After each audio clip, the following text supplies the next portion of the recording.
educativas especiales y las dificultades de aprendizaje. Estas necesidades educativas, bueno, desde la primera sesión ya lo hemos estado observando y hemos visto bueno, distintos aspectos que se han tenido que considerar, ¿no? Las necesidades educativas especiales, recordemos pues que necesidad surge por tratar de identificar cualquier tipo de acción que puede estar involucrada pues a ciertos saberes limitados que tiene el estudiante, ¿no? Ahora, esta necesidad exclusivamente educativa se encuentra vinculado con el proceso de enseñanza-aprendizaje, ¿sí? Recordemos pues que desde la primera sesión se empezó a hablar acerca de este tema, acerca de las necesidades. Si nos enfocamos en las necesidades, necesidad como tal, una necesidad educativa está vinculado con la dificultad que puede tener el estudiante al momento de ejecutar cualquier tipo de acción, ¿no? Las acciones vinculadas a obtener algún tipo de aprendizaje, ¿ok? Ahora, parte de este aprendizaje está relacionado con lo que puede hacer y no puede hacer el estudiante. Por eso es que el día de hoy vamos a hablar sobre estas necesidades educativas especiales y sus dificultades. ¿Cuál vendría a ser el contenido del día de hoy? Vamos a hablar acerca del objetivo, las diferencias individuales, necesidades educativas, discapacidades del desarrollo, el trastorno del espectro autista, el TDAH, trastorno del lenguaje, trastorno de desarrollo intelectual, los niveles de ese trastorno de desarrollo intelectual, que son los de discapacidad intelectual, la evaluación e identificación de estas necesidades educativas especiales, la derivación, algunas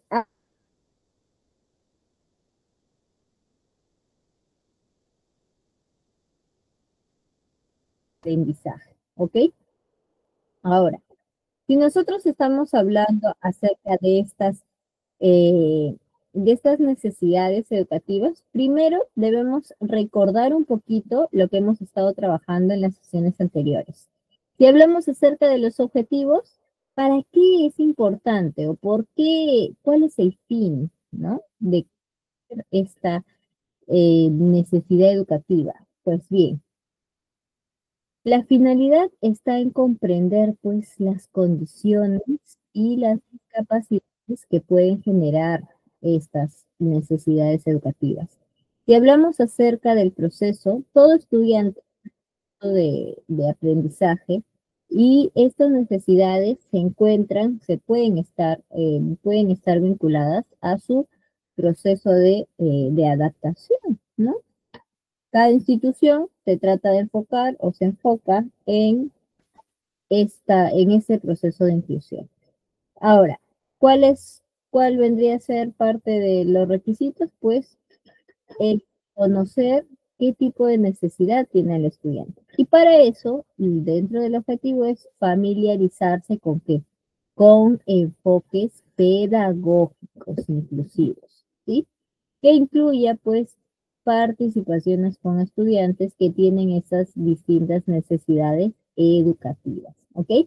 Muy buenas noches a todos los que se están conectando. Estupendo, ya estamos aumentando. Ahora, ¿cómo es que podemos aplicar distintos enfoques? Los enfoques están en las teorías, ¿sí? Si hablamos de desarrollo cognitivo, la teoría ya lo hemos observado en la sesión número 2, desarrollo cognitivo. Si hablamos acerca del aspecto socioemocional, ya lo hemos observado en la sesión número 3, en el desarrollo socioemocional, ¿sí? Si estamos hablando acerca de distintas teorías de manera general, también lo hemos visto en la sesión número 1, ¿verdad? ¿Cuál es otro objetivo? Tenemos pues examinar herramientas y metodologías adaptativas. Cuando hablamos de herramientas, pueden ser herramientas digitales. Por ejemplo, yo les voy a preguntar a ustedes, ¿ya? Vamos a hacer preguntas. Ahora vamos a ver. ¿Cuáles son las plataformas, o qué plataformas, qué tipo de herramientas digitales ustedes emplearían o están empleando. A ver, ¿cuáles son? ¿Qué plataformas, qué páginas utilizan? ¿Sí? Plataformas, herramientas, no lo sé, que utilizan de forma virtual. A ver, vamos a ver si son actuales. Se colgó, creo que mi imagen. Hola. A ver, voy a apagar la cámara y volver a prender. Ya. A ver, ¿qué plataformas ustedes estarían utilizando? ¿Cuáles? Por ejemplo, si hablamos acerca de plataformas, estamos conectadas en una, ¿no? El Meet, el Zoom, ¿cierto? Hay algunos que utilizan otro tipo de herramientas. Si hablamos acerca de herramientas como tal, pueden estar vinculadas, pues, algunas aplicaciones como Kahoot, Mentimeter, Padlet, ¿cierto? Hay otras aplicaciones también que se pueden utilizar con preguntas, ¿sí? De alguna forma, ahora todo es con código QR. ¿No? Colocas el QR, tomas una lectura, respondes algunas preguntas y sale mucho más práctico, ¿sí? La finalidad es que se utilicen estas herramientas. ¿Para qué? Para que se puedan encontrar ese proceso de adaptación como tal, ¿sí? ¿A qué me refiero con el proceso de adaptación? El estudiante puede ser mucho más visual en algunas ocasiones, o puede ser incluso mucho más auditivo. Entonces, hay algunos que implementan videos, otros hemos implementado videitos, ¿no? Así que vamos a tratar de manejar ese tipo de situaciones para tratar de promover. La idea de estas necesidades es que primero identifiques la necesidad. Después, hagas que en base al enfoque los estudiantes puedan participar. Finalmente, ustedes aplican herramientas, aplican metodología, ¿sí?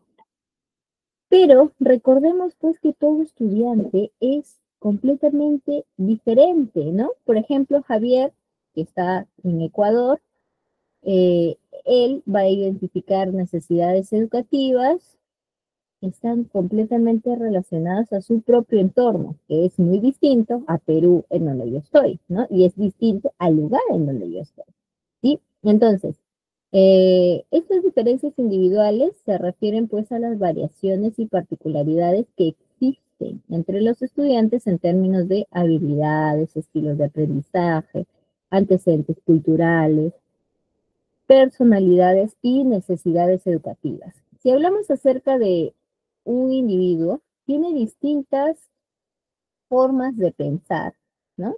Cada uno puede interpretar ciertos aspectos y eh, dar a dar a entender que puede llegar a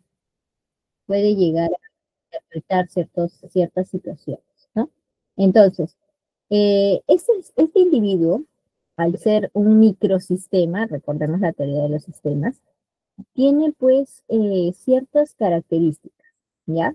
Por lo tanto, tiene un estilo de aprendizaje único, ¿sí? Por eso es que deben observar cuál es la preferencia en este tipo de aprendizaje. Si el estudiante es más visual, si es más auditivo, ¿no? Si es más kinestésico, si utiliza mucho más su cuerpo para poder aprender, el aspecto de los sentidos también, ¿sí? Una vez que identifiquen su estilo de aprendizaje, vamos a evaluar pues el ritmo de desarrollo, es decir, la velocidad en la cual el estudiante aprende. No es lo mismo un estudiante que pueda desarrollar un ejercicio súper rápido, súper práctico, ¿sí? A, alguno que pueda tener pues habilidades y capacidades, eh, mm, bueno, habilidades en otra área, ¿no? Entonces, por ejemplo, yo puedo decir que un estudiante tiene habilidades, capacidades en el área de lenguaje, ¿ya? Pero este mismo estudiante no tiene tanta rapidez en lo que es matemática, ¿no? Entonces, el ritmo de desarrollo es esa velocidad. Yo no puedo pretender que un estudiante, como termina una actividad en 5 o 10 minutos, que todos terminen esa actividad al mismo tiempo. No, todos tienen su propio ritmo. Por eso es importante que ustedes puedan identificar cuál es el propio ritmo de sus estudiantes. No puedo acelerar el proceso o no puedo pretender que el estudiante pueda llegar a una conclusión mucho más rápida porque los demás así lo hacen. No, cada uno tiene su ritmo, ¿sí? Y esto está vinculado ¿a qué?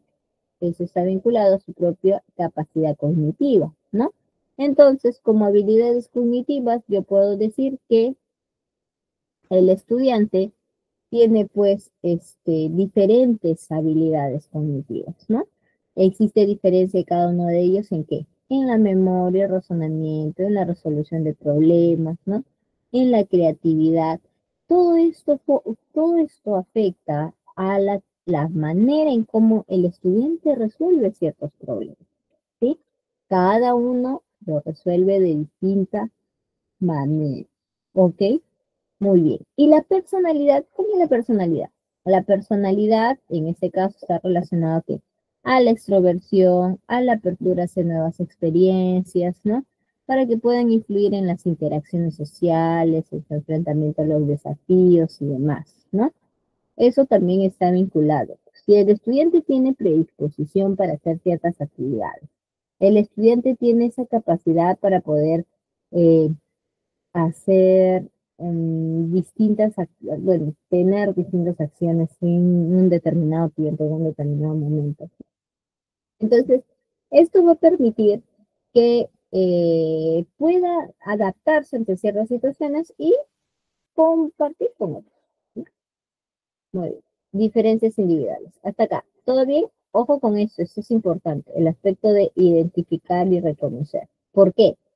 Porque cada uno también se motiva de manera diferente, ¿no? Al tener personalidades únicas, yo digo que la motivación también es distinta.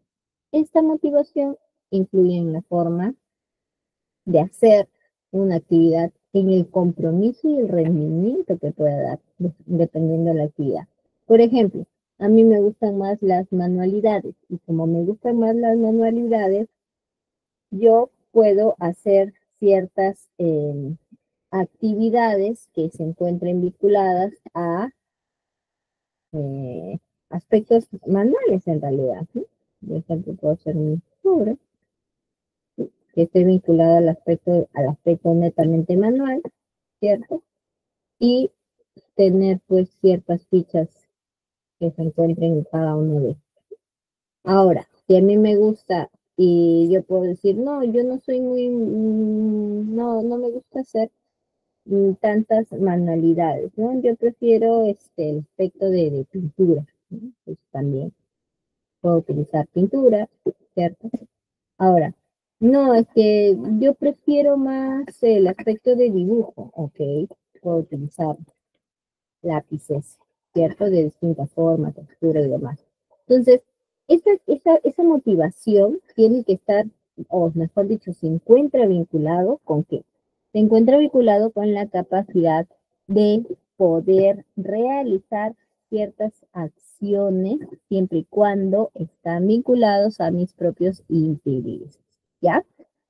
Y estos intereses y pasiones permiten a los estudiantes pues explorar. ¿Qué es lo que van a explorar? Van a explorar, ¿ya? Van a explorar el aprendizaje mucho más profundo y mucho más significativo, ¿ok? Cuando yo hablo acerca de explorar, está la forma de identificar ciertos aspectos, ¿no? Ciertas características que puede tener el el estudiante como algo único, ¿no? Por ejemplo, si el estudiante me dice, no, es que a mí no me gusta el vóley. Ok, pero ¿has intentado jugar vóley? ¿Sabes de qué se trata este deporte? No, no lo sé, pero yo sé que no me gusta. Tienes que darle la oportunidad de explorar, ¿ok? La interacción social también es importante. Los docentes fomentan la variedad de oportunidades como trabajos pequeños, ¿no? Estos trabajos pequeños se pueden dar en la hora de clase, por ejemplo, con los grupos en el aula, o trabajos un poquito medianos, un poquito más grandes, algo mucho más global, algo mucho más complejo, cuando junto a varias secciones hacer un trabajo, ¿no? O puede ser algo nacional, por ejemplo. ¿Sí? Los estilos de comunicación también son completamente distintos porque está vinculado a las preferencias. Estas preferencias pueden variar desde los estilos más extrovertidos hasta enfoques mucho más reflexivos y reservados. Cuando yo estoy hablando acerca de estos enfoques más reflexivos y reservados, estoy hablando acerca de estas necesidades que pueden abarcar o se pueden enfocar vinculado a la comunicación, exclusivamente a la comunicación. Estoy hablando de un tipo de comunicación, es yo como sé que Em, yo como sé que el estudiante tiene esa dificultad si no he conversado con él, ¿no? Entonces, hay ciertos aspectos que es necesario considerar. Quiero, eh, quiero saber si se logra ver bien porque veo que mi pantalla está congelada. No sé si me logran escuchar bien o es solamente la cámara, sino para apagar la cámara porque parece que no. Parece que estoy teniendo problemas con la imagen. A ver, voy a apagar la cámara para que no. Pero por lo pronto, ¿me escuchan bien? Lo importante es que me escuchen al menos en estos minutos. ¿Me escuchan bien? Sí, sí se escucha bien. Ok, muchas gracias. Sí, igual sí, me veo a mí misma congelada. Qué raro. Ya. En las necesidades específicas, estamos hablando acerca de estas particularidades, ¿no? Que pueden ser alguna condición médica, discapacidad o situación personal, ¿sí? Y las necesidades especiales es que los estudiantes tienen una discapacidad, ¿ya? O una necesidad mucho más, bueno, que está vinculada a una atención médica, ¿no? Las especiales ya sabemos específicamente que están relacionados con algo mucho más complejo, ¿no? Que tiene un aspecto médico y que este aspecto médico posiblemente también se dificulte en el aspecto de aprendizaje. Okay. Muy bien. A ver, vamos a ver. Por ahí dice, cuando uno puede trabajar en las escuelas o en la clínica. Ah, ya. En el caso de psicología, acá, no sé, Javier, en Ecuador, ¿cómo será? Pero aquí en Perú, cuando uno saca un título profesional, ya, si hablamos, vamos a suponer, yo quiero enseñar en un colegio, en una institución educativa, que tenga estudiantes con necesidades educativas específicas, ¿no? Necesidades educativas especiales. Yo puedo, como psicóloga, trabajar ahí. Ojo, el caso del proceso es el siguiente. Uno termina su título, ya saca su licenciatura, o sea, primero su bachiller, después su licenciatura y después tiene que sacar su colegiatura para estar habilitado, para que pueda formar parte de este colegio. En cualquier colegio en realidad, necesita estar habilitado. La habilitación es como una licencia que te dan para que tú puedas ejercer. Eso es lo que ocurre aquí en Perú. ¿Sí? Ahora, ¿qué es lo que pasa? No hay muchos psicólogos colegiados, ¿no? Y habilitados al mismo tiempo. En realidad, por eso es que solicitan al menos un psicólogo por colegio, pero este psicólogo tiene que estar habilitado, ¿no? De lo contrario, se menciona como un practicante profesional o un practicante preprofesional si todavía no acaba la carrera, ¿no? Entonces son situaciones diversas, son situaciones que pueden variar, ¿ok? Muy bien. Entonces, vamos a hablar sobre estas necesidades educativas. Estas necesidades educativas se encuentran vinculadas con eh, los aspectos que deberían mejorar los estudiantes para que se puedan adaptar. Ahora, ¿esta adaptación puede demorar? Sí, puede demorar. Esta adaptación puede ser eh, de alguna forma puede traer consigo ciertas demandas que debe tener la institución educativa, pues en realidad sí, claro que sí, tiene ciertas demandas, ¿no? Por ejemplo, si hablamos acerca de la educación inclusiva, aquí en el Perú hay una normativa y esa normativa se ve pues a nivel nacional, ¿no? Según la norma peruana, se considera que un estudiante tiene necesidades educativas especiales cuando presenta pues sus limitaciones, ¿ya? Cuando presenta limitaciones, ¿sí? Cuando presenta limitaciones. Y estas limitaciones, ¿cómo son estas limitaciones? Se preguntarán ustedes. ¿Estas limitaciones cuáles son? Ah, ya, puede ser, estas limitaciones pueden ser eh, discapacidades también, pero que requieran pues algún tipo de apoyo, ¿ya? Para la participación en el proceso pues educativo, ¿ok? Ahora, añadido a ello, tenemos que la ley de educación, que es la 28044 aquí en el Perú, ¿sí? Habla sobre estas necesidades educativas especiales, que está vinculado a ciertas condiciones. Esas condiciones se tendrían que considerar en todo el proceso de enseñanza-aprendizaje. ¿Sí? ¿Cuáles vendrían a ser las condiciones? A ver, vamos a ver. Si estamos hablando acerca de un enfoque inclusivo, ¿no? Se tiene que reconocer la diversidad de los estudiantes. Si estamos hablando acerca de las discapacidades, hay una discapacidad, que es la discapacidad física, ¿no? Que es visible. El estudiante no puede, por ejemplo, trasladarse, ¿no? Entonces es necesario que existan rampas para trasladarse. Aquí, por ejemplo, en las universidades, se puede observar que los estudiantes, la mayoría, por no decir todas, me parece que todas en realidad, las universidades cuentan pues con rampas, ¿no? Para que el estudiante que tiene alguna discapacidad física, o que utiliza silla de ruedas, pueda trasladarse por ese medio. La universidad también forma parte de una institución educativa. Ojo con eso, ¿sí? Muy bien. Ahora, discapacidad sensorial, los que tienen una discapacidad auditiva, ¿sí? Es posible que esos estudiantes no puedan tener, por ejemplo, puedan tener limitaciones en el aspecto del escucha. Entonces, están utilizando un audífono, ¿no? Un auricular. También es algo visible, ¿sí? Una discapacidad cognitiva que se encuentra vinculado ¿a qué? Se encuentra vinculado a su coeficiente intelectual, ¿cierto?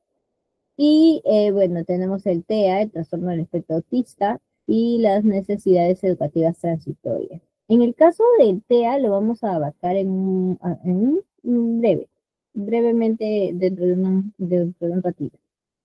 En una necesidad educativa transitoria es cuando cuando el estudiante antes no tenía esta necesidad, surge la necesidad y se debe dar un acompañamiento, pero de forma transitoria. Por ejemplo, el estudiante que está jugando y de una manera u otra se tuerce el tobillo y necesita ponerse yeso. Y le dan pues muletas, ¿no? O le dan una silla de ruedas. Es una necesidad educativa transitoria porque antes de ingresar a la institución educativa, el estudiante no tenía esta condición, ¿cierto? Después ocurrió un accidente y el estudiante tuvo esta condición, pero no es que eso lo va a llevar pues durante toda su vida, no, sino es que este estudiante, por eso es transitorio, este estudiante en algún momento va a dejar de utilizar, ¿no? Muy bien.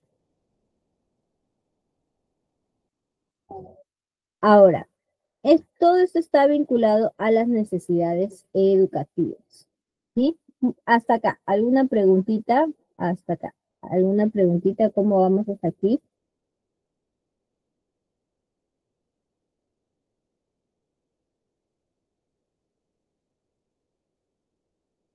Muy bien, entonces, vamos a ver. Si no hay preguntas, seguimos entonces, por ahí a discapacidad temporal.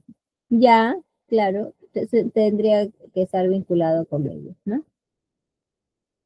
Es que nosotros utilizamos el término de necesidad, ¿sí? De necesidad.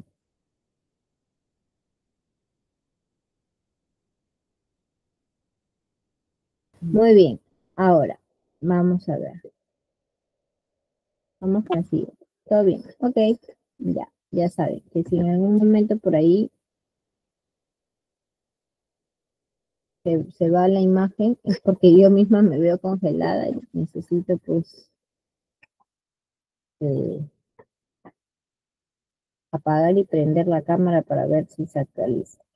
Ya, vamos a ver ahora discapacidades del desarrollo. Estas discapacidades del desarrollo son afecciones crónicas que afectan el desarrollo físico, cognitivo, emocional y demás, ¿ok? De una persona. Y estas condiciones pueden tener pues un impacto significativo en el aprendizaje y la adaptación a las demandas pues cotidianas, ¿ok? Muy bien. Entonces, esta discapacidad, ¿ya?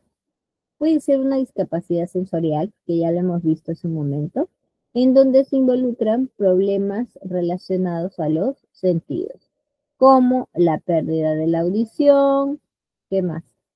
Eh, la discapacidad visual, la sordoceguera, ¿no? Y requieren pues enfoques pedagógicos mucho más adaptados, ¿no? ¿Qué hacer, por ejemplo, con estudiantes que tengan dificultades visuales, ¿sí? Que tengan dificultades visuales. ¿Qué pasaría con estos estudiantes que tienen una discapacidad física, ¿no? Su limitación física pues impide que pueda trasladarse, ¿cierto? Entonces es necesario ajustar el entorno. Hay algunas carpetas que son muy, bueno, es interesante porque las instituciones educativas se adaptan a ellos, ¿no? Colocan carpetas eh, que son un tipo de escritorio, ¿no? Es como que de esa forma, ¿ok? Entonces se ajusta, gira, se ajusta la silla de ruedas, ¿no? Y cuando ya se deja usar, se retira y se guarda, ¿cierto? Se adaptan al entorno. Pero ojo, no todas las instituciones educativas cuentan con esos recursos, por si acaso. Lamentablemente acá en el Perú no todas cuentan con esos recursos. Hay también trastornos de la comunicación, sí, abarcan los trastornos del habla, del lenguaje, la espasmofemia o la tartamudez, la afasia, ahí afecta la comunicación verbal y no verbal. Recordemos que la comunicación está vinculado con su capacidad intelectual. Si el estudiante tiene dificultades para poder hablar, ¿no? Para expresarse, para leer, va avanzando la edad cronológica y recuerden que la edad cronológica está vinculada con la edad mental, ¿no? Entonces, si el estudiante tiene dificultades en el lenguaje, claro está que se va a poder observar. ¿En dónde se observa? ¿En dónde se evidencia? Se evidencia en el habla, ¿no? Se evidencia en el habla diaria, cotidiana, y esto trae consigo la dificultad de la discapacidad intelectual en sí, ¿no? Si tiene problemas de lenguaje, ¿cierto? También está la falta de comprensión, ¿no? ¿Cuántos leen un texto y no logran comprender lo que leen?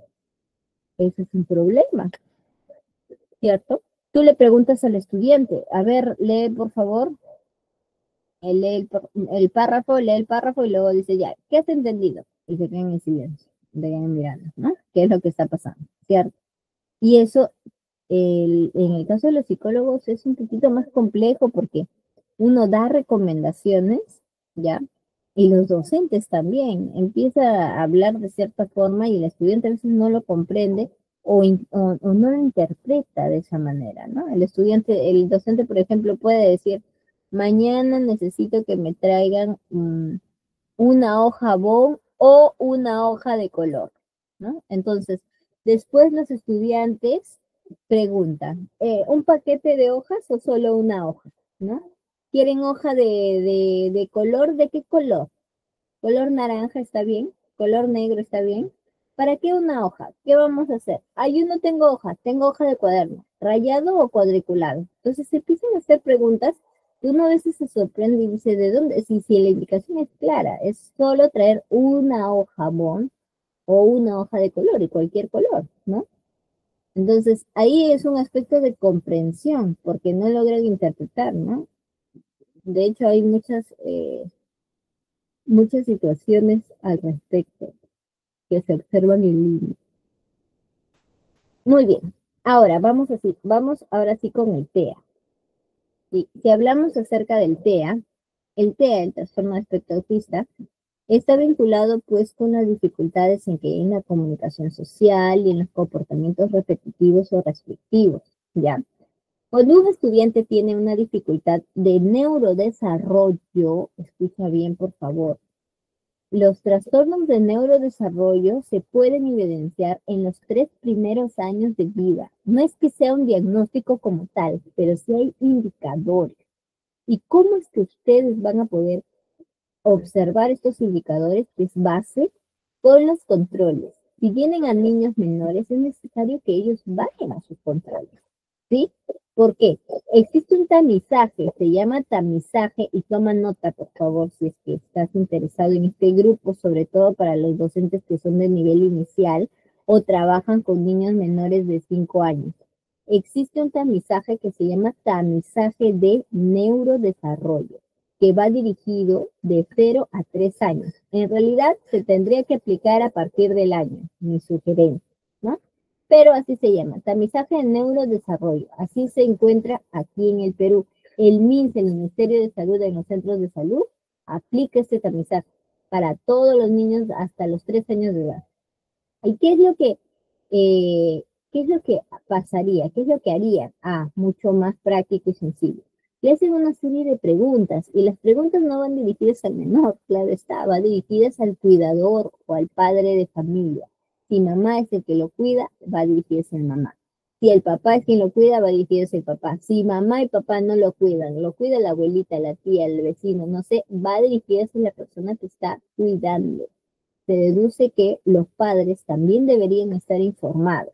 Y dentro de estas preguntas, ¿qué tipo de preguntas le realizarían para saber si es que tiene un problema, un riesgo en el proceso de neurodesarrollo? Por ejemplo, si yo estoy cargando al bebé, ¿no? Y escucha el sonido de la licuadora, se asusta y se pone a llorar, se tapa las orejas, por ejemplo, o el sonido del claxon, ¿no? Se asusta, se pone a llorar, ya, ese es un ejemplo, ¿no? El otro, si le llamas por su nombre, te escucha, te entiende, ¿sí? Si no te entiende, es un problema de riesgo. El otro, si tú le llamas por su nombre, si le llamas por su nombre, te hace caso, tú le sonríes y él te sonríe, ajá, ojo con esto, llamar por su nombre, tú le sonríes y él te sonríe, está bien. Pero si tú le sonríes y él no te sonríe, entonces, pum, espérate, de ahí como con un indicador, ¿no? Está el aspecto de imitar los gestos, hacer hola, hola, ¿no? El aspecto de imitación también. Estas cositas, esos pequeños detalles que para simple vista tal vez no sean muy identificables a cierto punto con los padres, o los padres piensen que es algo pasajero, ¿no? De que, no lo hace, pero ya lo hará, son criterios de riesgo, ¿sí? Y eso está vinculado con el TEA. Así que es importante que ustedes puedan aprender a identificar estos rasgos, ¿sí? De forma general. A ver, vamos a ver lo que nos dice Claudia, ¿ya? Antes de leer los criterios diagnósticos. En el centro dice, tenemos 2 niños de 2 años, 3 meses y otro de 2 años con 8 meses y llegaron sin hablar nada, solo emitían algunos sonidos. Ahora ya están diciendo las vocales a través de las canciones. Mi pregunta es, ¿cómo decirle a los padres que necesitan terapias de lenguaje? Ajá, muy interesante. A ver, lo ideal eh, es que el menor empiece a emitir sonidos, ¿sí? La imitación de los sonidos con A, E, I, O, U y demás, cuando ya existe una capacidad sonora, o sea, ya se logra identificar ciertos aspectos, ¿ya? Eso se da a partir de los 6 meses en adelante, más o menos. O sea, ya se logra identificar el sonido en sí, los fonemas, por decirlo de esa manera. Por eso es que al año ya pueden estar pronunciando mamá, papá y demás. Las primeras letras que aprende el menor es la M, la B y la P. Por eso es que se enseña palabras como mamá, papá o, o con la B también, bebé, ¿no? Entonces, estas letras son las primeras en vocalizarse porque son las más sencillas. Se juntan labio con labio, ma, ¿ok? Ahora, ¿qué es lo que pasa? Dentro de este proceso, si es que los niños no emitían sonidos, los padres no conversan. A ver, les explico. El lenguaje es imitación hasta cierto punto, ¿sí? Si tú quieres que este menor aprenda a hablar, tú tienes que hablar con él. Y cuando tú hables, no tienes que hablar así como, uy, no, sino decir las palabras completas, ¿no? Por ejemplo, esto es un teléfono o celular, ¿no? Cuando se quiere fomentar el lenguaje, lo que tienes que hacer es cantar con el menor, hablar con el menor, describir todo el día, si es posible, describir lo que vas a hacer. Bueno, ahorita te estoy cargando, Pepito, voy a ir a sacar tu ropita. Ya saqué tu ropita, ahora vamos a doblar. Ya doblé la ropita y así, sucesivamente. Tienes que hablar, porque el lenguaje es eso, es imitación. ¿Imitación de qué? De los sonidos. Si el menor no recibe estimulación, ¿ya? Y tiene dificultades en los sonidos, es necesario que reciba terapia. Ahora, ¿cómo es que yo le puedo decir al padre de familia? Tienes que honrarlo de manera directa, ¿sí? Pero tienes dos formas. Ser confrontacional y decirle al padre de familia, señor padre de familia, su hijo puede tener una dificultad en el futuro. Entonces es mejor que lo aborde ahora. Es necesario que vaya a terapia de lenguaje. Algunos son muy confrontacionales al momento de dar un diagnóstico, ¿no? Sobre todo los médicos. Pero en este caso, la forma sutil es, a ver, le explicas y le explicas el proceso, ¿sí? Su hijo tiene tantos años, ¿no? Para esta edad ya tiene que emitir los sonidos tal cual, ¿no? La M, la B, la P, mamá, papá, le explico. Él ya tiene que aprender a decir estas palabras y le dices, o estos sonidos, pero hasta el momento no lo ha emitido.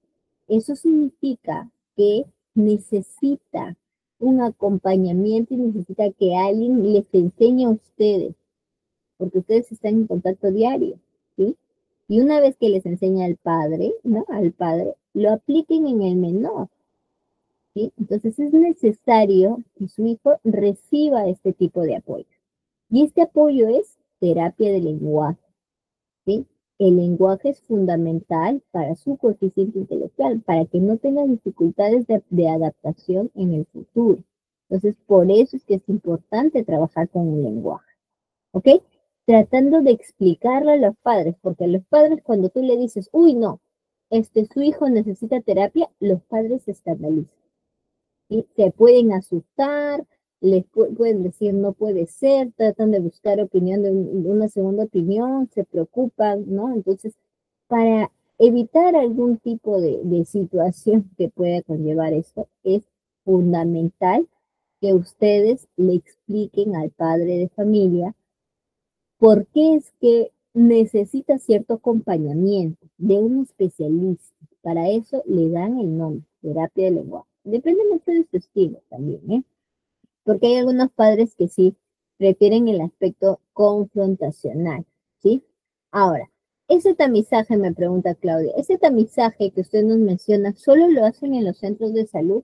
Acá en Perú, a nivel nacional, el MINSA sí trabaja en los centros de atención primaria de salud, es decir, los centros de salud sí trabajan con qué? Trabajan con con estos tamizajes. Y se llama así, tamizaje de neurodesarrollo. Así se llama, tal cual. ¿Y quién lo aplica? Lo aplica un especialista. ¿Y quién es el especialista? Ah, el especialista es el psicólogo. Pero en cualquier centro, cualquier psicólogo lo puede aplicar. Sí, cualquier psicólogo lo puede aplicar, por si acaso. No es necesario un psiquiatra y demás, no. ¿Por qué? Porque es un tamizaje. Ojo, eso no significa que este niño, este bebé, ¿no? Tenga pues tenga TEA, ¿no? O tenga alguna dificultad, no, eso no significa, por si acaso, sino que tiene riesgo de padecer una dificultad, ¿ok? Es el riesgo, ese tamizaje mide riesgo, tiene bajo riesgo, alto riesgo, ¿no? Eso es lo que se evalúa el riesgo, ¿ya? Se evalúa el riesgo. ¿Sí? Y parte de ese criterio diagnóstico es que puedes observar si hay dificultades. Y si esas dificultades son persistentes, eh, pueden tener pues dificultades en la interacción social, ¿no? En los patrones de comportamiento, en los propios intereses o actividades que son restringidos, que son repetitivos, ¿sí? Hay síntomas presentes desde los primeros años de vida, ¿no? Los indicadores de evaluación son pruebas psicológicas que se aplica y que las aplica un especialista. Nosotros, como si son docentes, como docentes o como psicólogos de forma particular, lo pueden aplicar. Yo sugiero que sea un especialista, ¿ya? Un especialista exclusivamente en TEA. No todos los psicólogos tienen eh, bueno, tienen esa facilidad para poder aplicar algún instrumento y decir, ya, tu hijo tiene TEA. No, es necesario que lo aplique un especialista, ¿sí? Ahora, ¿qué pasaría? Ese tamizaje de neurodesarrollo, por ahí me están preguntando, Selene, excelente pregunta. Me gusta cuando preguntan. ¿Qué pasaría si es que este estudiante tiene pues dificultades, ya, pero no tiene 3 años, tiene 4, tiene 5 años? ¿También hay un tamizaje?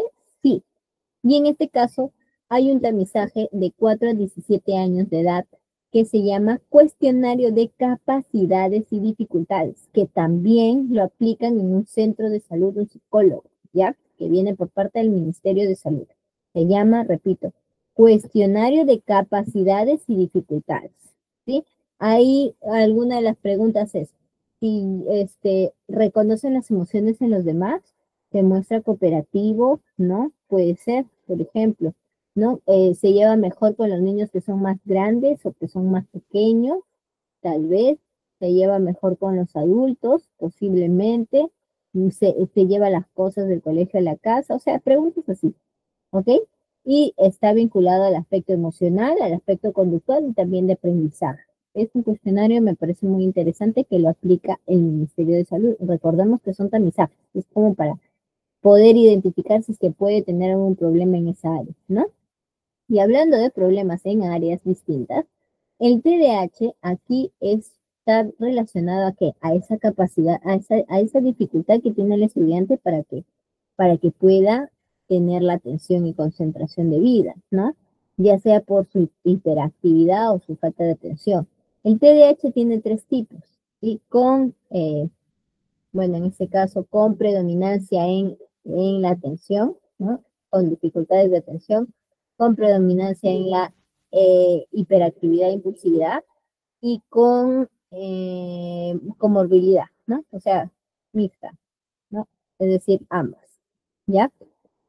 ¿Cómo se puede diagnosticar? Eso va a depender, porque hay presencia de síntomas, es decir, falta de atención, hiperactividad e impulsividad, que requieren pues cierta observación, y eso se da antes de los 12 años. Y al menos puede darse en 2 contextos diversos, ¿no? Que puede ser en casa y en el colegio. Ahí están 2 áreas completamente distintas, ¿sí? Y esto puede causar un deterioro significativo. O sea, un estudiante que puede tener posiblemente dificultades en el aspecto de hiperactividad e impulsividad, Hiperactividad es esa sensación de no poder estar en un solo lugar, ¿no? Es esa sensación de querer hacer algo, ¿ok? Por ejemplo, yo soy un poco hiperactiva y estoy con el lapicero, sí, moviendo el lapicero, o mordiendo el lápiz, o mordiéndome las uñas, ¿sí? O empiezo con el cabello, jalándome el cabello. Hay algunos que empiezan a mover la rodilla, mueven la rodilla, el pie, o la mano, ¿sí? Entonces, o son esos estudiantes que no pueden estar en un solo lugar, tienen que estar poniéndose de pie a cada rato, ¿sí? Y se mueven de carpeta en carpeta, ¿ok? A eso se refiere con hiperactividad. Impulsividad está ya relacionada a la acción que yo puedo hacer. Por ejemplo, alguien me llama la atención y yo lo golpeo. Impulsividad, eso no es hiperactividad. Hiperactividad es esa sensación de no poder estar en un solo lugar, de tener que estar en movimiento. En cambio, impulsividad es ejecutar una acción, ¿ok? ¿Cuáles vendrían a ser los indicadores de evaluación? Hay una prueba que es la escala de Conners, que está dirigido a los padres, a los cuidadores y al estudiante, ¿no? En relación a estas escalas, es una prueba bien práctica que también lo aplican los psicólogos que son especialistas, ¿ya? No se olviden de eso. Todo tipo de pruebas que se pueden aplicar es exclusivamente para los especialistas, ¿sí? Ahora, si hablamos acerca de un trastorno del lenguaje, tenemos el lenguaje receptivo y el lenguaje expresivo. Son dos tipos de trastornos distintos. ¿Por qué? El receptivo es esa capacidad que yo puedo tener para comprender, retener la información, comprender la información, asimilar la información y expresar, ¿sí?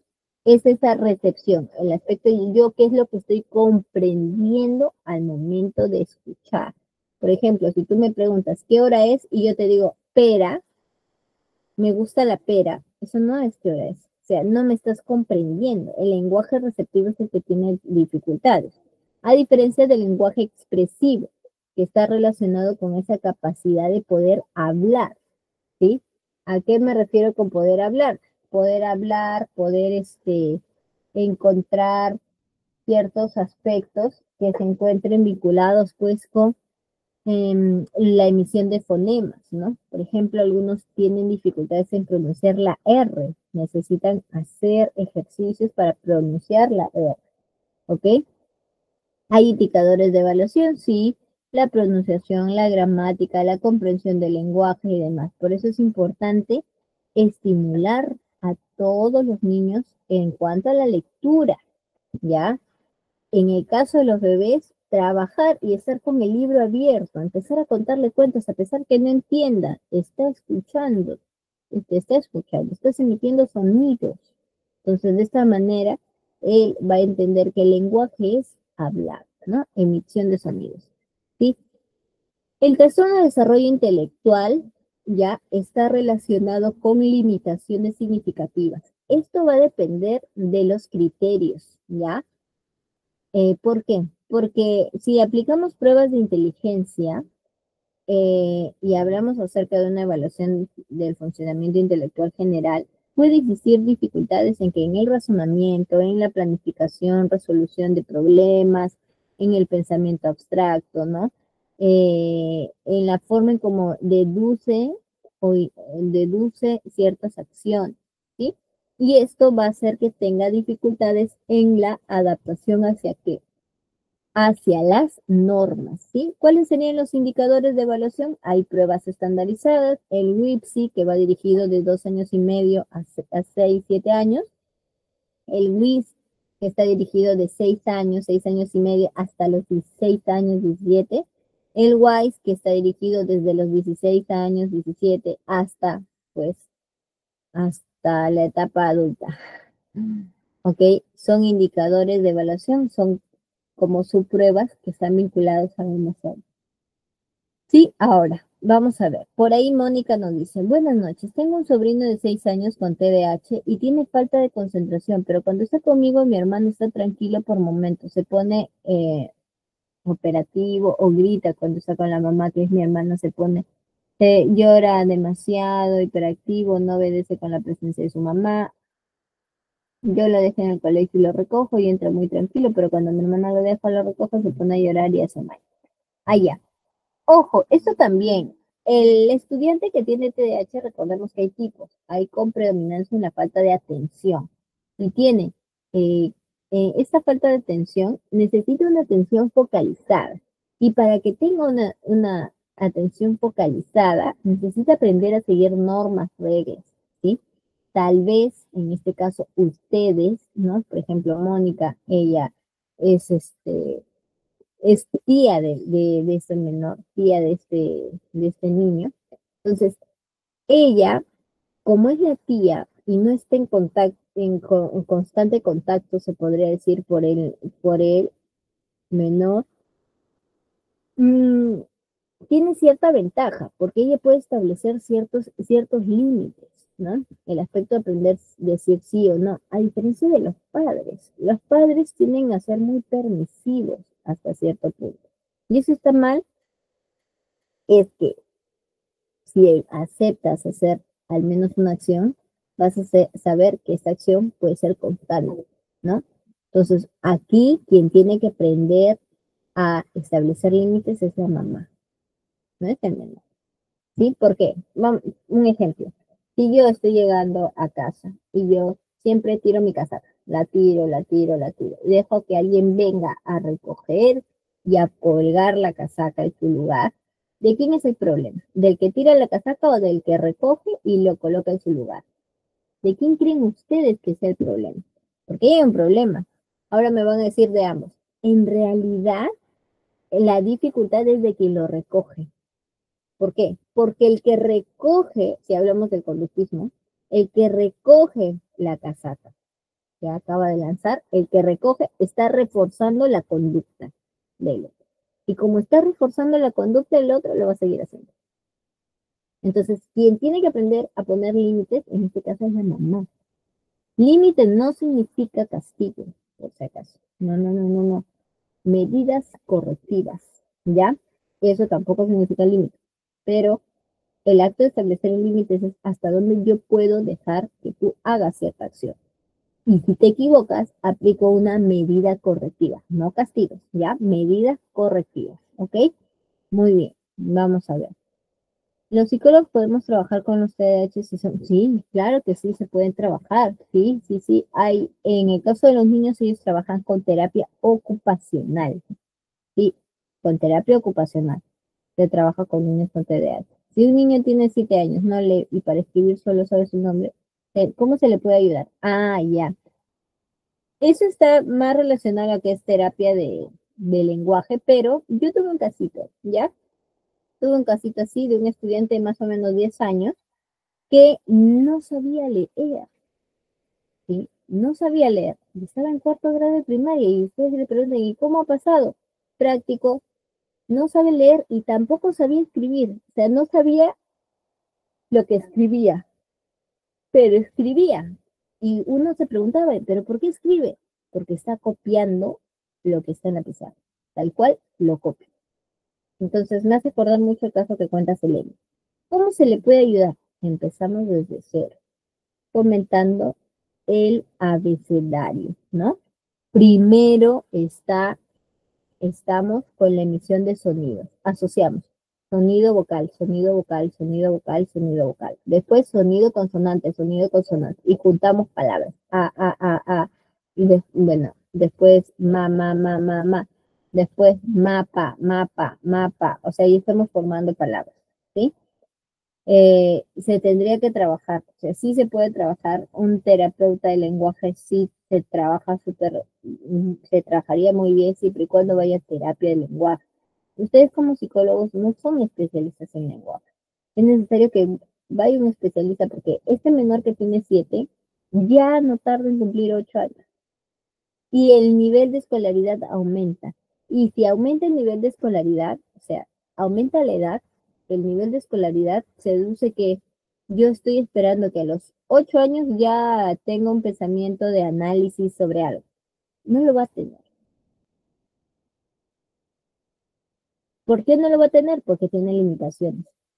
¿Y eso qué va a hacer? Va a hacer que tenga dificultades en su discapacidad intelectual. ¿Y cómo yo puedo saber qué tipo de dificultad o cuál es el nivel? Ah, ya tenemos ahí leve, moderado, severo y profundo. Leve, los indicadores pues pueden aprender habilidades básicas, ¿no?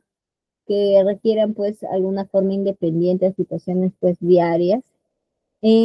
Al caso moderado pueden requerir pues tareas diarias con apoyo. En el severo es necesario un apoyo pues significativo, sobre todo en el aspecto de autocuidado, lo tienen un poquito más mapeado, ya pueden hacer ciertas acciones, pero no como tal. Y en el aspecto profundo. Profundo significa que es constante, ¿sí? Aquí el apoyo es constante. Ni siquiera puede realizar acciones específicas hacia pues no pueden realizar acciones específicas no las pueden hacer. A diferencia de la severa, que al menos en el aspecto de autocuidado, como lavarse las manos, sí podría hacer, ¿no? Digamos. Dificultades de aprendizaje. Ahora tenemos. Si estamos hablando de una dificultad específica, ¿ya?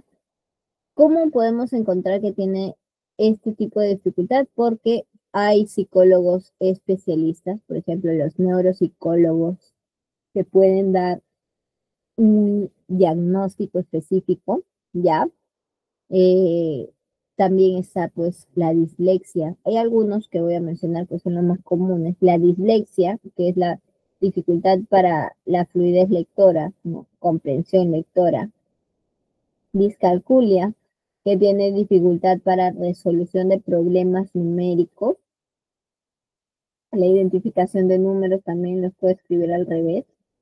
El trastorno del procesamiento auditivo, porque tiene dificultades en la interpretación y procesamiento de esta información auditiva, que de alguna manera está vinculado con el lenguaje hablado, ¿no? Con el lenguaje expresivo, y el procesamiento visual, ¿no? El trastorno de procesamiento visual, que tiene dificultades en la interpretación y procesamiento de información, que pueden afectar pues a la lectura, a la ortografía.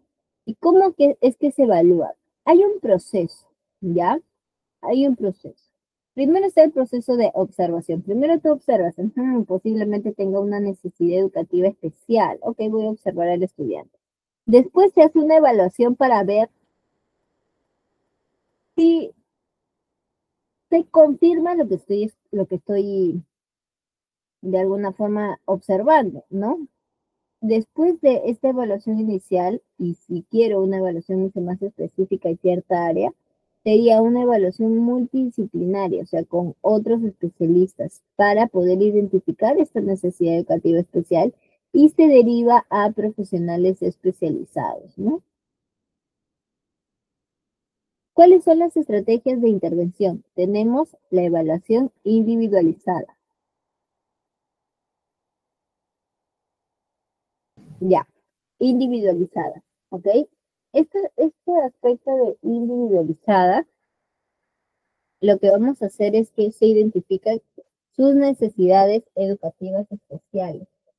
Y para esto es necesario observar cuáles son las acciones que puede tener el menor.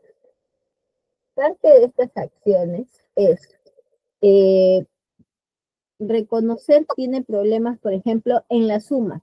Entonces, yo ya sé que tiene una necesidad educativa específica, con un diagnóstico, por ejemplo, ¿no? Ojo, no solo en la suma, pues, es un ejemplo. Y no solo porque el que no sabe sumar ya tiene un trastorno, no, por si acaso, ¿ya? No vayan a pensar eso. Las adaptaciones curriculares es cuando ya se adapta este contenido. O sea, primero se hace una evaluación y después se adapta el contenido. Finalmente se aplica una metodología un poquito más activa, ¿no? Y ya se fomentaría pues la participación del estudiante. Muy bien, hasta acá, antes de empezar con estas actividades que son súper dinámicas, estas son las que me gustan. Hasta acá, ¿alguna pregunta?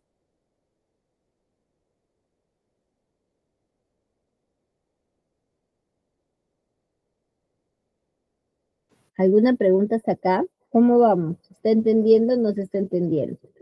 Si tienen preguntas, no duden por favor en escribirlas. Ya, ok.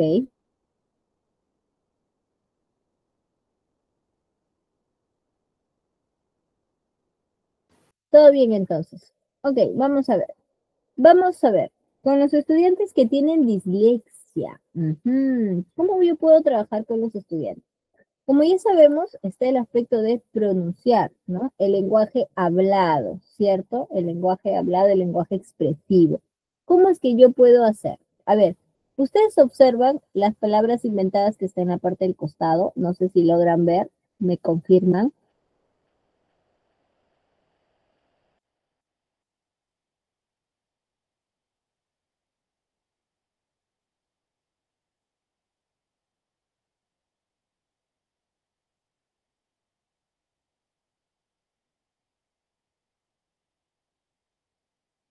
Yo estoy esperando para ver si responden, ¿ah? Ya, muy bien. Entonces, como ya observaron, hay palabras inventadas. La dislexia es cuando utilizan un juego de palabras, ¿ya? Pero la idea es mejorar la fonética. Entonces, aquí tienes dos columnas. En la primera pueden, ojo, pueden estar las palabras bien escritas o en la segunda. Entonces, lo que uno tiene que hacer es pintar o tachar la palabra que está mal escrita o mal inventada, o bueno, que es inventada, ¿no? Mal pronunciada, ¿sí?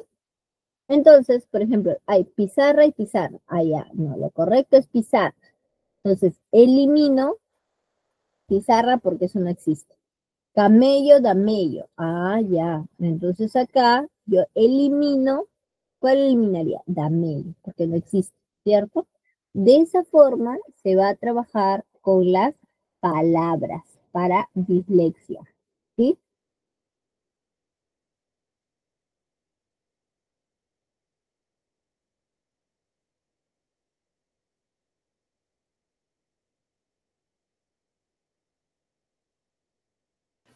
Siguiente, discalculia, a ver. Aquí utilizan materiales para poder hacer el conteo, ¿ya? Por ejemplo, tú observas, no sé si puedo escribir acá, tengo miedo de escribir y al final, a ver, vamos a ver, ¿ya? Bolígrafo, ya, aquí, sí, estoy rayando lo de verde, sí se ve, ¿no? Estoy rayando lo de verde, ¿se ve?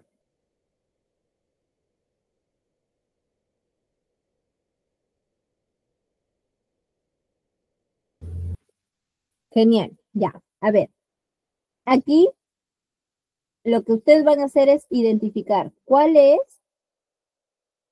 en dónde hay más, ¿sí? En dónde hay más. Tienes una fila que están observando y la siguiente, ¿no? La finalidad es que se pueda observar en dónde hay más bolitas, ¿sí? En dónde hay más bolitas, ¿ok? El lado que tenga mucho más círculos, ¿sí? Entonces ahí se puede observar el aspecto del conteo, de la percepción de la figura como tal también, ¿ok? ¿Sí? Hasta ahí discalculia. Vamos con otro, a ver, vamos con otro.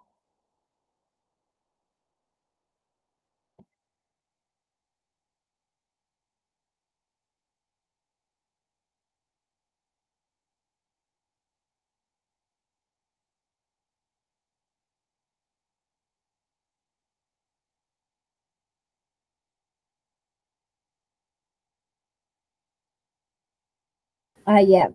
Ahí por ahí Javier está indicando algo. Ok. Ah, del anterior. Ya. Ahora, por ahí me preguntaron, hace un ratito, no me acuerdo si fue Mónica o fue Claudia. En el caso de los estudiantes que tienen TDAH, puede existir un problema de agresividad, puede ser posible, en cualquier estudiante en realidad. Pero ¿qué es lo que pasa cuando existe un estudiante que tiene un problema con la agresividad? O sea, que tiende a ser reniega, se encoleriza, puede faltar el respeto, incluso puede agredir a otros, ¿no? Lo que tienes que hacer es enseñarle las técnicas de resolución de conflictos, que eso lo vamos a ver en la última sesión, que ya no falta nada, es el día miércoles. También establecer un sistema de consecuencias, qué es lo que pasaría si tú realizas esto, ¿no? Y reforzar las conductas positivas, o sea, con reconocimiento. Muy bien, bravo, Miguelito, porque tú has terminado de hacer esto y no has delegado. Perfecto, perfecto. ¿Sí? Ese es en el caso de agresividad. Es muy distinto al oposicionista desafiante. ¿Por qué? Porque mientras el estudiante sea agresivo, yo puedo ir hacia ti y te puedo ofender. Me puedo enojar mucho por lo que tú me dices y yo te golpeo. Es distinto al oposicionismo desafiante, porque aquí en el oposicionismo desafiante, el docente, el psicólogo, le puede dar una instrucción y ¿qué es lo que va a hacer la otra persona? La otra persona va a decir, ¿pero por qué? Tú no eres mi mamá, tú no eres mi papá. Oposicionista desafiante. Por eso es que es necesario trabajar con qué? Con un sistema de recompensas, ¿sí? Se le premia las conductas positivas. Ignorar las conductas negativas. Estas conductas negativas están vinculadas con qué? Con aspectos que no pueden ser, bueno, no pueden ser favorables para ninguna de las dos partes, ¿no? Y ofrecer al estudiante opciones, ¿no? ¿Cuáles son las opciones que él pueda tener sobre su comportamiento? La pregunta del millón es, ¿ustedes aceptarían las opciones?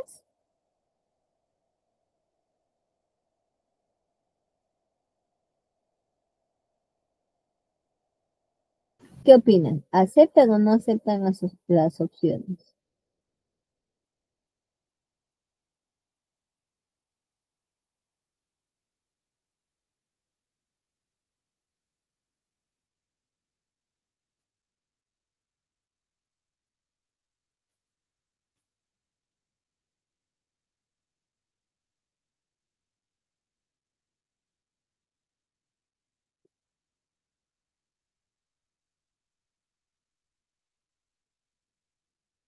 Solo Javier ha respondido. Los demás estoy acá esperando y nada. Bueno, sigamos entonces. Para, para el TEA, ¿cómo se puede trabajar? En el caso del TEA, como tienen dificultades en la comunicación y en la interacción social, lo que se utiliza son pictogramas, ¿ya? ¿Por qué? Porque utilizan imágenes y facilita la comunicación. Estos pictogramas, por ejemplo, puede estar un rostro en blanco completamente y tú le puedes pedir que complete el rostro con las partes de la cara, ¿no? Con fichitas. Entonces va completando el rostro y demás, ¿sí? También pueden utilizar tarjetitas para poder, me volví a dar feo, para poder encontrar cuáles vendrían a ser, pues, las emociones, ¿no? Y que el estudiante que tenga TEA pueda identificar las emociones en otros, ¿ok? También estaría la interacción social y eso tendrías, si lo quieres trabajar con fichas, también lo puedes trabajar con fichas. ¿Y cómo lo trabajas? Sencillo. Yo estoy observando dos personas, una de ellas está enojada y la golpea, ¿no? Y le preguntas, ¿eso está bien o está mal? Así como en las imágenes que están abajo, ¿no? Si está bien, mm, muy bien. Si está mal, ¿qué es lo que ha pasado? ¿Qué es lo que ha sucedido para que esté mal? ¿No? Aquí hay actividades para que puedan interactuar con los compañeros, ¿no? Hay actividades de interacción social como tal, donde se pueden enseñar, pues, eh, el aspecto de eh, compartir incluso, ¿no? Entonces, son dos situaciones diferentes. Tenemos, pues, comunicación e interacción social. Ahora, ¿qué tipo de actividades puede realizar este menor que tiene TDAH? Allá. no solamente los pictogramas se utilizan en TEA, ojo, no, pueden utilizarse también para estimular, no hay problema. En TDAH tenemos la atención, la impulsividad y la hiperactividad. Si tiene dificultades en la atención, entonces hay que facilitar la comprensión de las tareas, ¿ya? Utilizar señales visuales o auditivas, ¿sí? Ese es en el caso de la atención. En el caso de impulsividad, bueno, técnica de control de impulsos. También tenemos pues el aspecto de definir las reglas claras y consistentes en el aula y en el hogar, eso es básico, ¿no? El aspecto de hiperactividad es cuando el niño no puede estar en un solo lugar y tiene que estar moviéndose de un lado para otro, ¿sí? Esas son estas actividades, ¿ok? Y bueno, los problemas de aprendizaje están vinculados a la comprensión, es decir, lo que yo escucho no es necesariamente lo que yo comprendo, el aspecto de hablar, leer, escribir, que es uno solo, y resolver pues problemas matemáticos vinculados a a cualquier otra discapacidad. A ver, vamos a ver. Hay problemas generales de aprendizaje y trastornos específicos. Dentro de los problemas generales de aprendizaje, estaríamos observando que existe, por ejemplo, dificultades para poder leer, como hace en un momento lo vi, ¿no? Y eso va a generar un tipo de desinterés. Ya, digamos.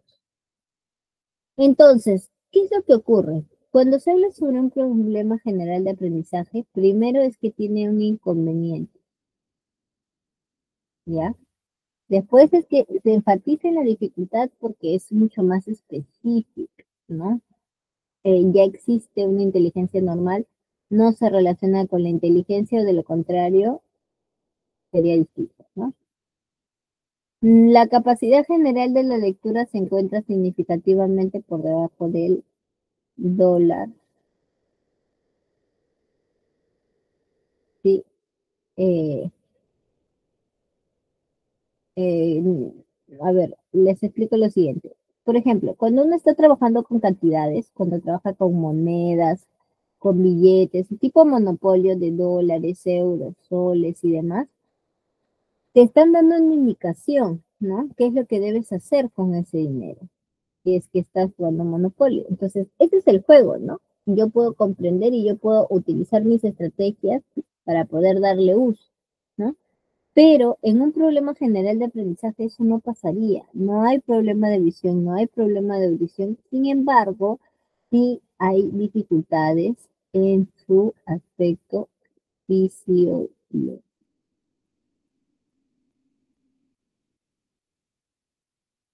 Uy, se quedó ahí, a ver. Ya. Ahora, ¿cómo podemos ver el bajo rendimiento global? Primero, afecta a un niño de distintas formas. Se vuelve mucho más dependiente al contexto. ¿Por qué? Porque quiere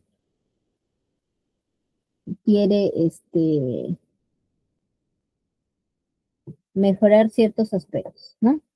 Ahora, para los problemas de aprendizaje, tenemos aquí los procesos educativos no satisfactorios, los factores ambientales y factores del niño.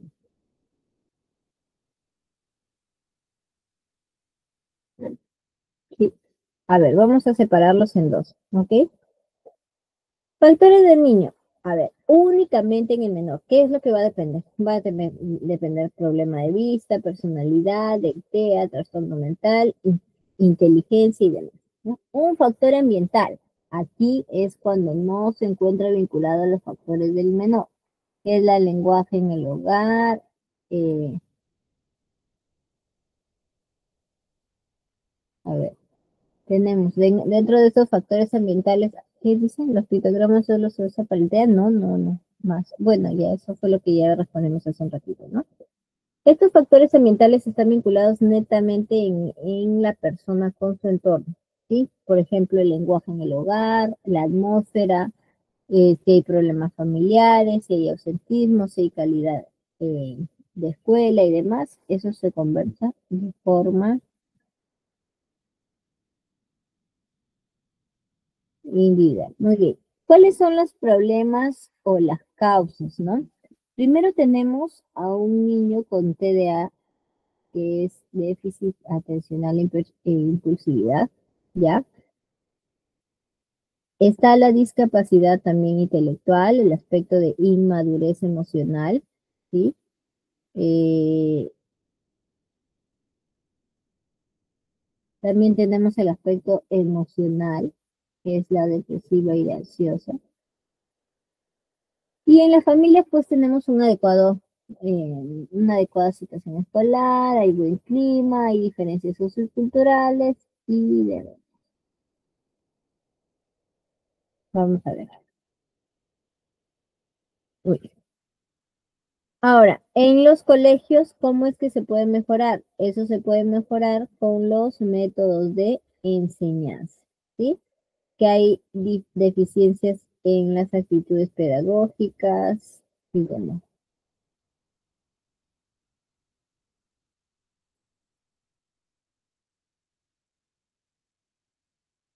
Bueno, a ver, vamos a ver. Vamos a ver. Para finalizar tenemos este casito, ¿ya? Que es muy práctico. Quiero ver si hasta acá estamos todos pilas para ver el casito. A ver, ¿estamos pilas o no estamos pilas?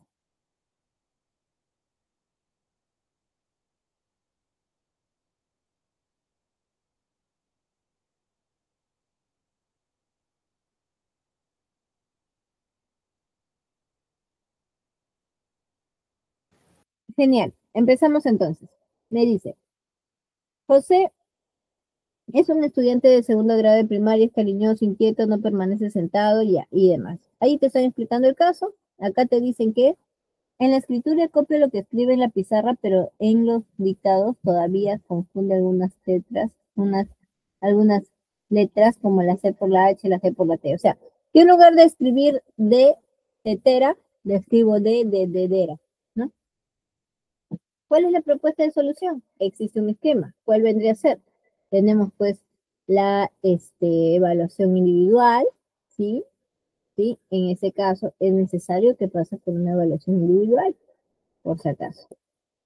Tenemos también las estrategias de intervención, que es el refuerzo positivo, ¿sí? Tenemos apoyo en las lecturas y escritura. Tenemos la adaptación de materiales que se hace después de este apoyo, ¿sí? Todo se tiene que adaptar, porque una cosa es lo que tú crees que puede funcionar y otra cosa distinta es lo que realmente funciona. Entonces es necesario actualizarlo, ¿sí? Colaboración con padres, ya. Muy bien. La colaboración con padres también es mantener una adecuada pues, comunicación para que puedan, mm, bueno, para que puedan decir algunas cosas, ¿no? Y de esa manera mejorar parte de su personalidad. Muy bien.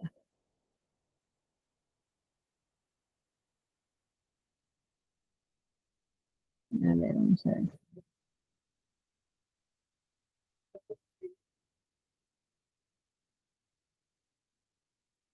Ya, vamos a ver.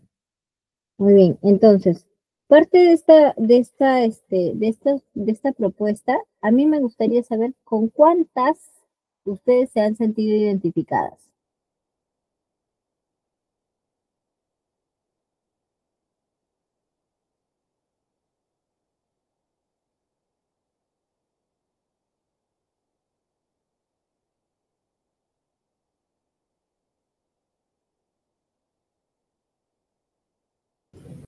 Nada.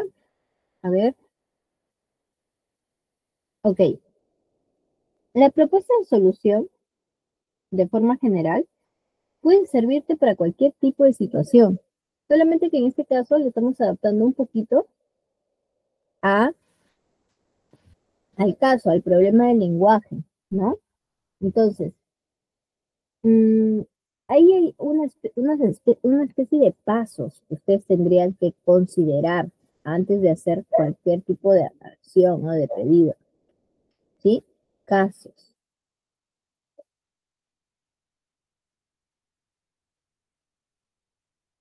A ver, vamos a ver. Por ahí Juana dice apoyo a la escritura. Javiercito dice la 3. Ok, vamos a ver.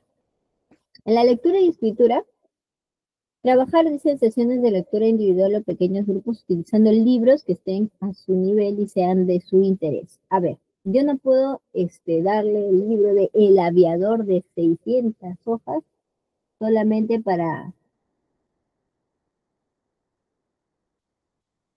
establecer pues algún tipo de, de acción, ¿no? Preventiva y demás. Ok, muy bien. Vamos a ver. ¿Alguna pregunta hasta acá? ¿Cómo vamos hasta aquí? ¿Cómo vamos con esa propuesta de solución? Te das cuenta que es como un esquema en realidad, ¿no? Es un esquema. Lo que hemos estado observando desde la clase uno de psicología educativa como tal, ¿ya?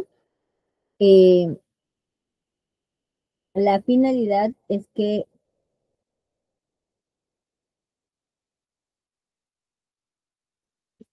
el psicólogo educativo puede estar presente pues en varias áreas, ¿no? A ver, vamos a ver. Dice, Javiercito dice, ¿por qué así se equivocan los niños? ¿Por qué así se equivocan los niños de TDAH? No entendí, creo que se refería a un contexto, ¿no? Nosotros trabajamos con niños de 1 a 3 años y nuestro trabajo es mayormente con juegos y canciones. Ah, claro que sí, claro que sí. Por eso es terapia de juego. Ya la terapia de juego se aplica desde cierta edad, pero cuando son pequeños están pues mucho más inmersos hacia ciertas acciones, ¿no? Vamos a ver. Eh, para terminar, tenemos esta escalera de la metacognición, ¿sí?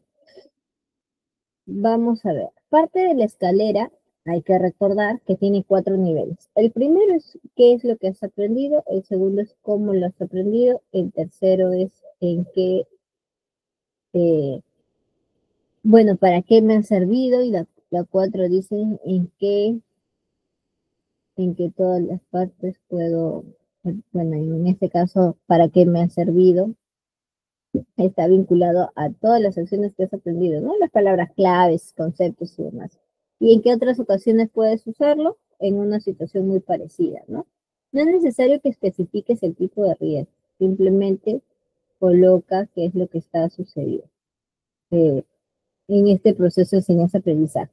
Todos tendrían que irse, pues, recordando esto, ¿no? En la escalera de la metacognición como tal, ¿sí? Muy bien. Muy bien, muy bien, chicos. Hasta acá, ¿cómo vamos? Ya estamos a punto de terminar la clase del día de hoy.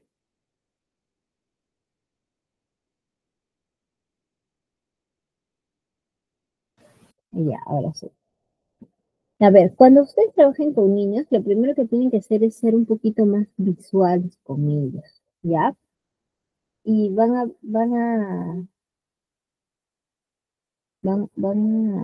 a ver. Ujú, ya, eso no se puede avanzar más. Ok, entonces, esta escalera de la metacognición,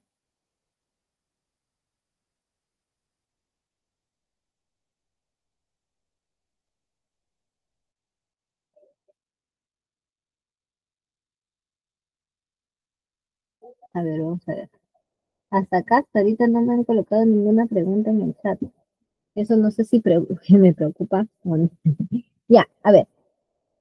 Recordemos que desde la primera sesión hemos tratado o bueno, he tratado de comentarles acerca de la escalera metacognitiva y demás. Es crucial que ustedes comenten en los estudiantes el llenado de esta escalera, pues, de la metacognición, si es que son docentes, o pacientes, si es que son psicólogos, ¿no?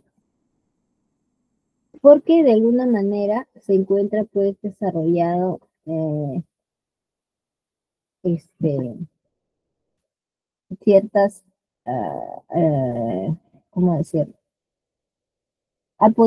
Se ha podido usar ciertas acciones, ¿no? De forma individual para poder llenar esta escalera de la metacognición, ¿ok? Es necesario que ustedes reciban capacitación, ¿ya? Muy bien, vamos a ver. Entonces, el último, la última situación es así. La escalera de la metacognición se tendría que utilizar siempre y cuando existan, bueno, existen dificultades, ¿no? Con el aspecto de realizar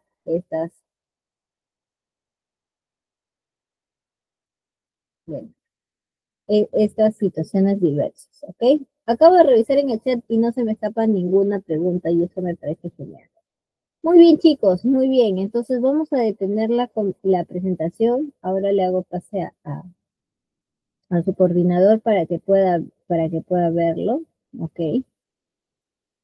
Muy bien.